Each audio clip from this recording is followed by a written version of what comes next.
the bell icon on YouTube and don't miss another update. Russia ஒவ்வொரு நகரங்களையும் பிடிக்கும் போதும் பெரிய அளவு காலதாமதம் இருக்கும். அதாவது அந்த நகரத்தை சுத்தி வளைச்சிருச்சு ரஷ்யா கைவசம் எப்ப வேணாலும் விழுகும் அப்படின்னு சொன்னாலும் நாட்கள் 1 வாரத்துல இருந்து 4 வாரங்கள் வரை ஆகும். அப்படிதான் பெரிய நகரங்கள் எல்லாமே விழுந்துட்டு வந்துச்சு. ஆனா இப்ப நிலைமை அப்படி இருக்கா அப்படின்னு கேட்டா இல்ல. கார்கிவ், ஒடிசா போன்ற பகுதிகள் அடுத்து விழப்போகுது அப்படின்னு ரஷ்யா அறிவிக்கல, மற்ற நாடுகள் அறிவிச்சிருக்காங்க. அந்த பகுதியில் இருக்கக்கூடிய மக்களை வெளியேற்றக்கூடிய வேலைகளை ரொம்ப வேகமா உக்ரைன் தரப்பு பார்க்குது. அதே சமயம் அங்க ஒன்றும் டூரிசம் இல்லை. அப்படி இருந்தும் எல்லா நாடுகளும் உஷார்படுத்துறார்கள் அப்படின்னா அவர்களோட வீரர்கள் அந்த பகுதியில் இருக்கிறார்கள் அப்படின்னு அர்த்தம்தான். ஆலோசனை சொல்லவோ இல்லை டெக்னிக்கல் டீமோ ஏதோ ஒரு யூனிட் அந்த பகுதிகளில் இருக்கு. அந்த பகுதிகளில் இருந்து கார்கிவ், ஒடிசா போன்ற பகுதிகளில் இருந்து வெளியேற்றக்கூடிய வேலைகளை ஒட்டுமொத்த ஐரோப்பா இதில் ஈடுபடக்கூடிய நாடுகளும் பார்த்துக்கிட்டு இருக்காங்க.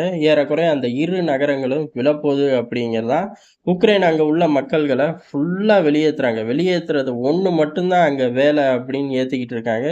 இதில் பெரிய விஷயம் என்ன அப்படின்னா, ரஷ்யா இந்த 2 பகுதிகள்லையுமே ஏறக்குறைய எல்லா விதமான தாக்குதலுமே நடத்துறாங்க. ஆர்ட்டிலரி ஷெல்கள் ஆகட்டும், இல்ல இன்னொரு பக்கம் மிசைல்கள் லான்ச் பண்றதாகட்டும், ஆளில்லா விமானம், இந்த மாதிரி எல்லா ஜோன்லையும் குறி வச்சு தாக்கும்போது இடைமறிக்க அங்க ஒண்ணுமே இல்லை அப்படிங்கிறதுதான். இந்த பகுதிகளில் பெரும்பாலும் ரஷ்யாவோட தாக்குதல் லிஸ்ட் அவங்களோட டெலகிராம் சேனல்ல ரிலீஸ் ஆகும்போது இந்த பக்கம் பேரலரா உக்ரைன் சார்ந்த டெலகிராம் சேனல்ல இவ்வளவு நியூட்ரலைஸ் பண்ணிட்டோம் அப்படின்னு சொல்லுவார்கள். அது உண்மை பொய்யுங்கிறத தாண்டி அந்த எண்ணிக்கை கடுமையான வேரியேஷன் இருக்கும். இவர்கள் ரஷ்யா சொல்றக்கும் இவங்க சொல்றக்கும். ஆனா இந்த பக்கம் இப்ப இந்த குறிப்பா இந்த 4 நாட்களா கார்கிவ், ஒடிசா போன்ற பகுதிகளை தாக்கும்போது உக்ரைனை சார்ந்த எந்த சேனல்களுமே எந்த விஷயத்தையுமே சொல்றது இல்ல. அடப்பாவிகளா, வழக்கம் போல உங்களுக்கு தெரிஞ்சதும் பிடிச்சதுமான பொய்ய கூட சொல்லிருங்களேன்டா, 10 தடுத்தோம் 15 வீழ்த்தணும் அப்படின்னு அதுக்கு கூட ஆள் இல்லையாட்டுக்கு.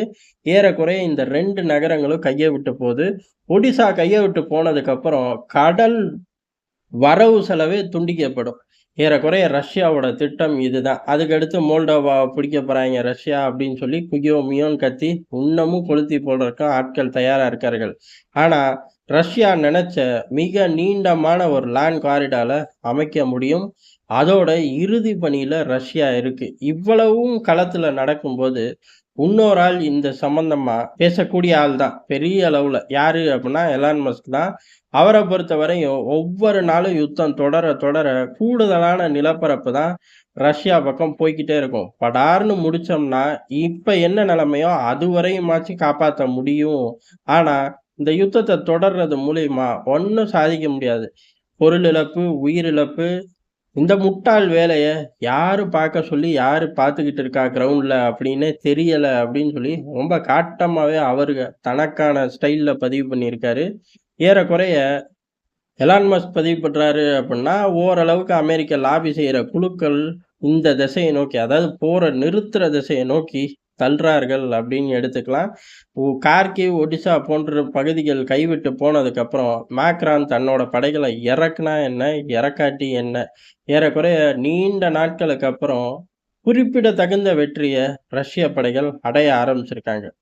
மிக விரைவில் அந்த பகுதிகளில் கண்ட்ரோல் எடுத்துட்டார்கள் அப்படின்னா, அதாவது ஒட்டுமொத்த கண்ட்ரோலும் எடுத்து செக் போஸ்ட்டை உருவாக்கிட்டாங்க அப்படின்னா கடல் வரவு செலவு துண்டிக்கப்படும். அப்புறம் இந்த கிரிமியா பாலத்தை தாக்க போறேன், ரஷ்யாவோட கருங்கடல் கப்பல் தொகுப்பை டிஸ்டர்ப் பண்ண போறேன், இந்த வேலைக்கே இடம் இருக்காது. ஜெலன்ஸ்கிக்கு ரொம்ப பிடிச்சும் தெரிஞ்ச வேலை இதுதான்.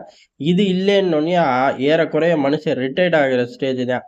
பெல்கிராடில் மட்டும்தான் ஏதாச்சும் சத்தம் போட முடியும். அதுவும் முடிஞ்சு அப்படின்னா ஜெலன்ஸ்கி ஏறக்குறைய ஓடி போயிடலாம், அமெரிக்காவுக்கே ஓடி போயிடலாம். இல்லை உள்ளூரில் உட்காந்து ஆளுவேன் அமெரிக்காவோட துணையோட, பிரான்ஸோட துணையோட அப்படின்னு சொன்னால் ஆளலாம். எவ்வளவு நாளைக்குங்கிறது அவர் ஜாதகத்தை பொறுத்து தான்.